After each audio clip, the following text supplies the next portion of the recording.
कृष्ण जन्माष्टमी क्यों मनाई जाती है? भाद्रपद माह की कृष्ण पक्ष की अष्टमी की रात। आधी रात का समय था। चारों ओर गहरा सन्नाटा फैला हुआ था।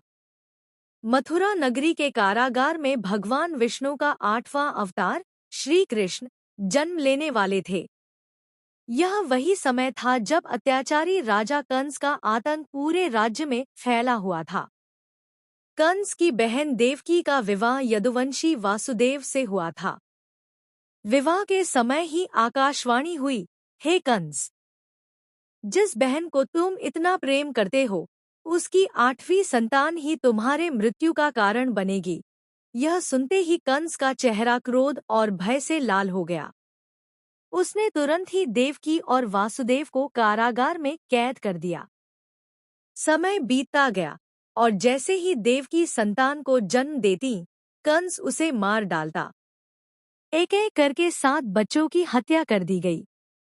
जब 8वीं संतान का समय आया, उस रात कारागार में अद्भुत प्रकाश फैल गया।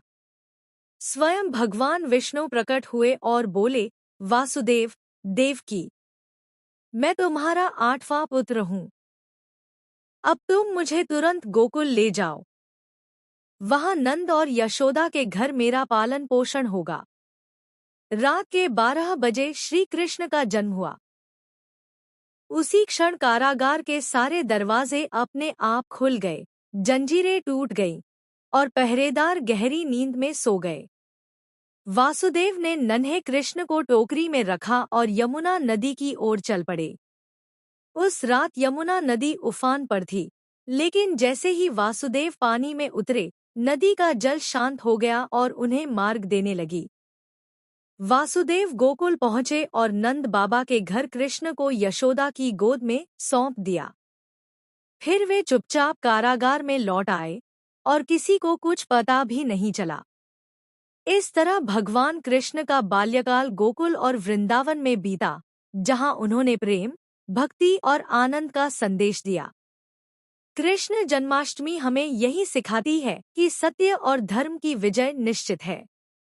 चाहे अधर्म कितना भी शक्तिशाली क्यों न हो, अंत में उसका नाश होता ही है। इस दिन भक्त उपवास रखते हैं, भजन कीर्तन करते हैं और आधी रात को श्री कृष्ण जन्म का उत्सव मनाते हैं। इसी प्रेम और भक्ति के भाव से हर वर्ष यह पावन पर्व मनाया जाता है। जय श्री कृष्ण।